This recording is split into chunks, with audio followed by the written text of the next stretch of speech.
Welcome back dito sa channel natin. Isang hindi magandang balita ang nakarating sa atin. Andito pala tayo ngayon sa bungad ng Quirino Avenue, malapit sa Roxas Boulevard. Eto na nga, hindi masyadong magandang balita. Pinagpuputol na ang mga puno dito para sa itatayo ng bagong expressway.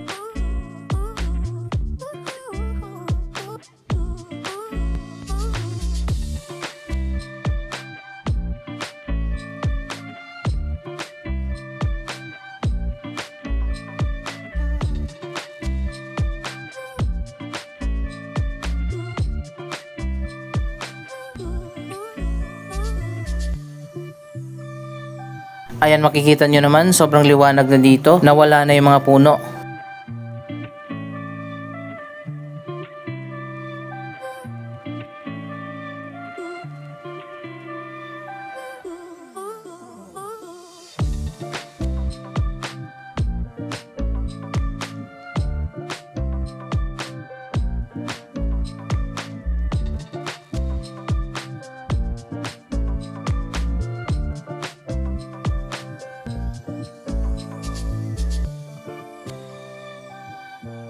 Ayan na guys, so tingnan nyo, putol na yung mga puno dito. Yung iba pa nga dito ay mga Nara tree na nasa 30 to 40 years old na.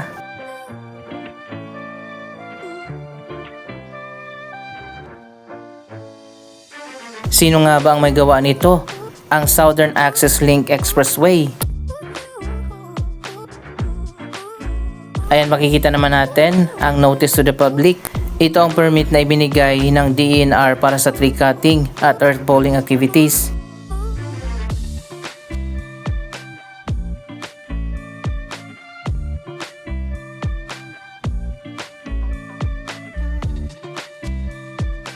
Dito pala sa bungad guys ng Quirino Avenue sa may Roxas Boulevard, ilalagay yung mga entry at exit ramp.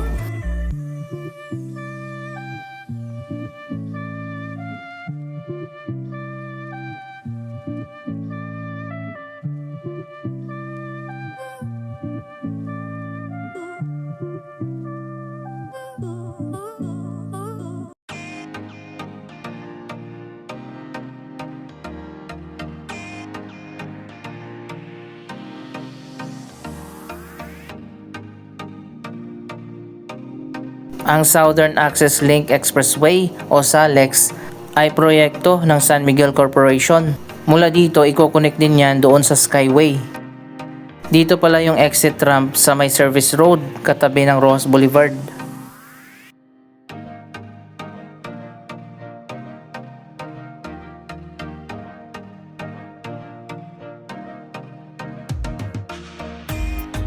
Yung isang side naman ay dito sa kabila.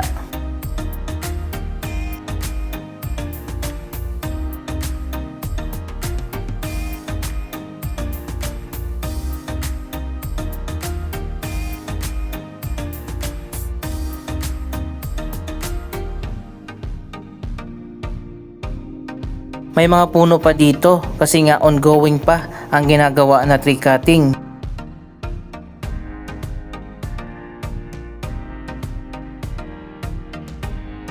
Yung mga maliliit na puno, yun lang yung bubunutin at ililipat sa ibang lugar. Pero yung mga malalaking puno, yun ang puputulin. By the way, dito pala sa tapat, dinidemolish na ngayon yung lumang ospital ng Maynila. Isang bagong project ng City of Manila ang itatayo dyan, ang bagong pamantasan ng lungsod ng Maynila, College of Allied Health and Sciences.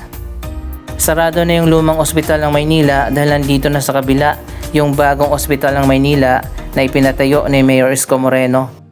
Isang bagong medical school ang itatayo dyan.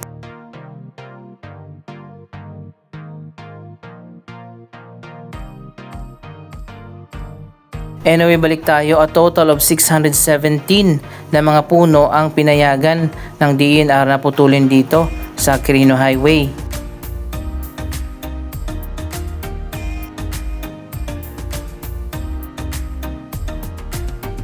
Malawak yung area na kailangan kapag nagtatayo ng expressway. Usually, sakop talaga nila yung buong kalsada, yung magkabilaan.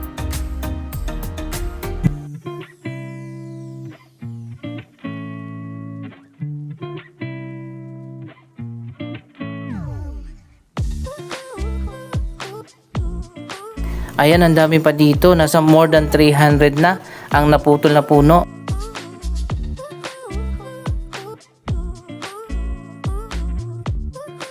Ang ginawa pala nila, tinambakan ng lupa yung mga naputol na puno.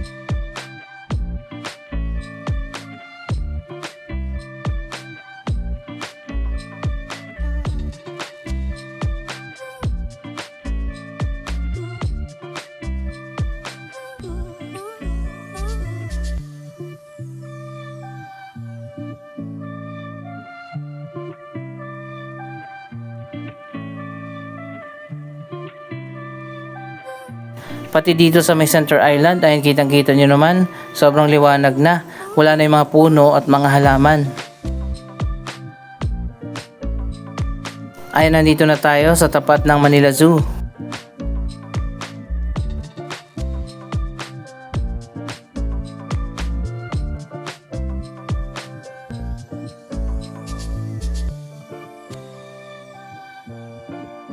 Pati pala dito sa Center Island, talagang pinagpuputol. Anyway, legal naman ang ginawang ito ng San Miguel Corporation dahil meron nga silang permit mula sa DENR. Pero ang tanong, bakit pinayagan ito ng DENR?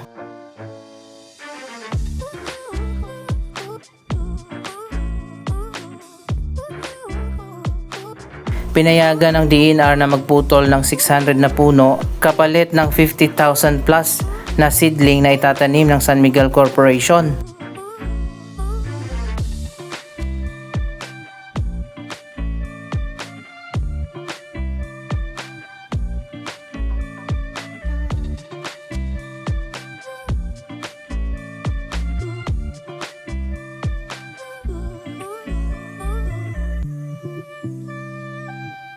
Ayan, lumiwanag na nga dito. Kitang-kita na yung kabilang side. Samantalang dati, sobrang lilim dito dahil maraming puno.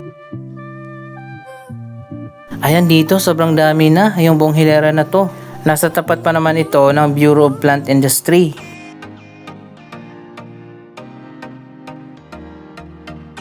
Tinambakan na ng lupa para hindi makita yung putol ng mga puno.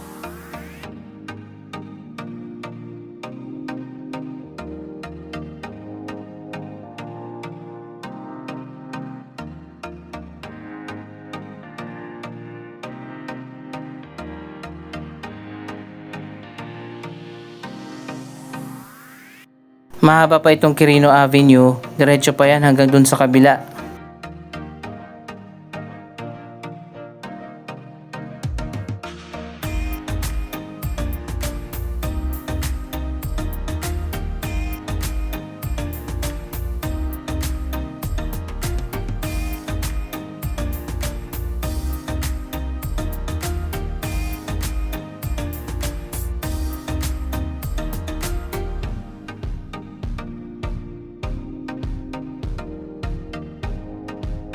Sobrang liwanag na dito sa ngayon. Pero kapag naitayo na yung expressway, alam naman natin kung anong nangyayari. Nagdidilim ang ilalim nito.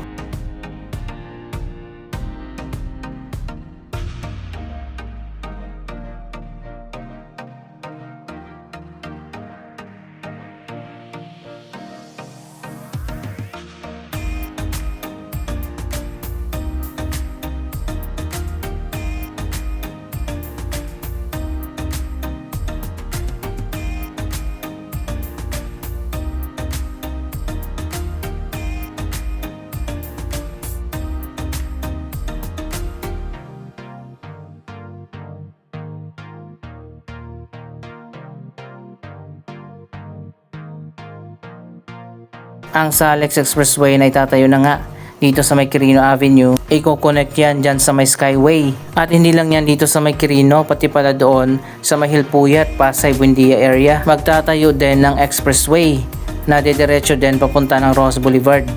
At yung mga bagong expressway na yan ay iko-connect sa Shoreline Expressway na itatayo naman dyan sa Manila Bay na iko-connect doon sa ginagawang airport ng San Miguel Corporation sa Bulacan.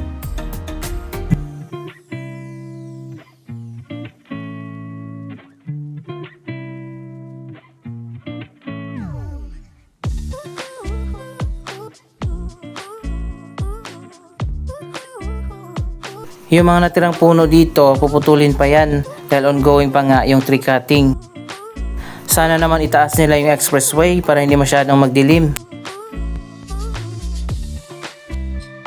Pero sa tingin ko medyo mataas ng konti kasi nga meron ditong Quirino Station ng LRT, so idadaan nila yan sa ibabaw.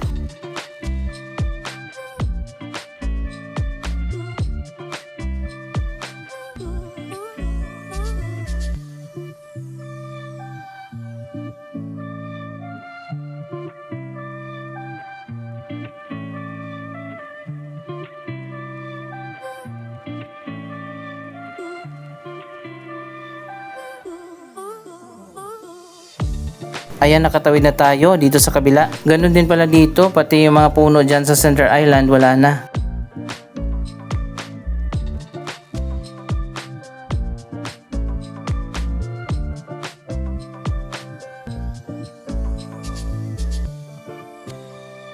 Kaya pala inayos na dito at tinanggal na yung Center Island.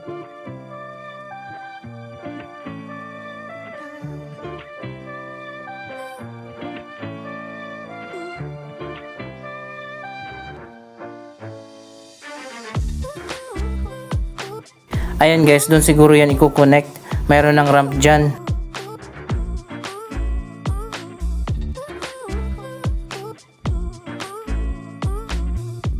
Nasa 152.39 billion ang budget ng Salex Expressway at may kabuang haba ito na 40 kilometers. Magkakaroon nga ng tatlong expressway connection, isa dito sa Quirino, isa doon sa may Pasay Hilpuyat area, at isa naman doon sa may C3R10 area na i-connect diretsyo sa Shoreline Manila Bay Expressway.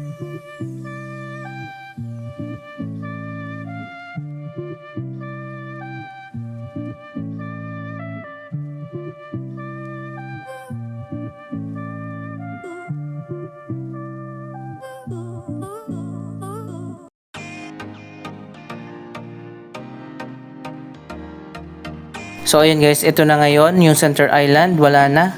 Maluwag na ngayon dito sa gitna. Siguro may bagong drainage system na inilagay dito.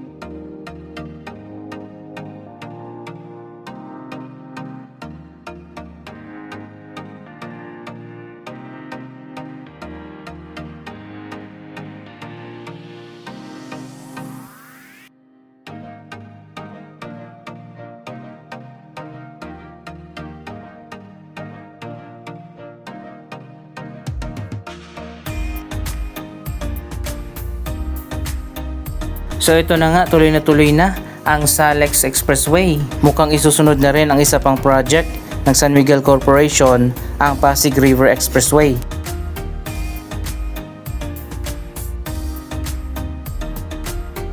Anyway, daan muna tayo dito sa Robinsons, Manila.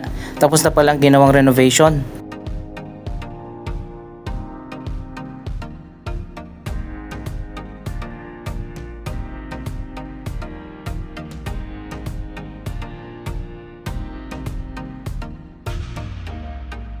Na-modernize na dito sa loob. Ito na ang bagong design ng mall.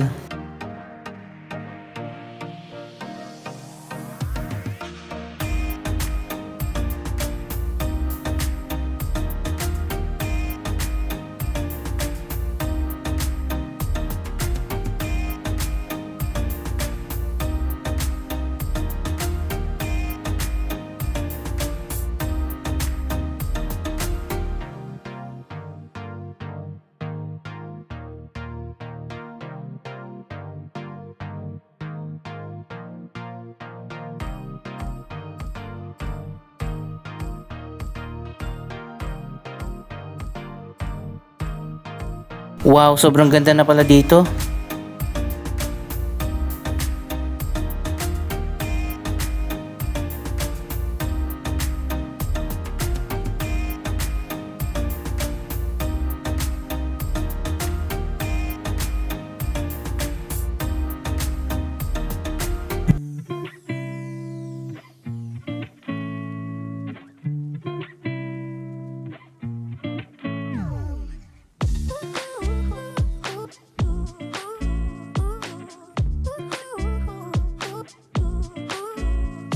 Anong masasabi nyo sa proyektong ito? Mag-comment lamang dyan sa baba ng inyong mga reaksyon.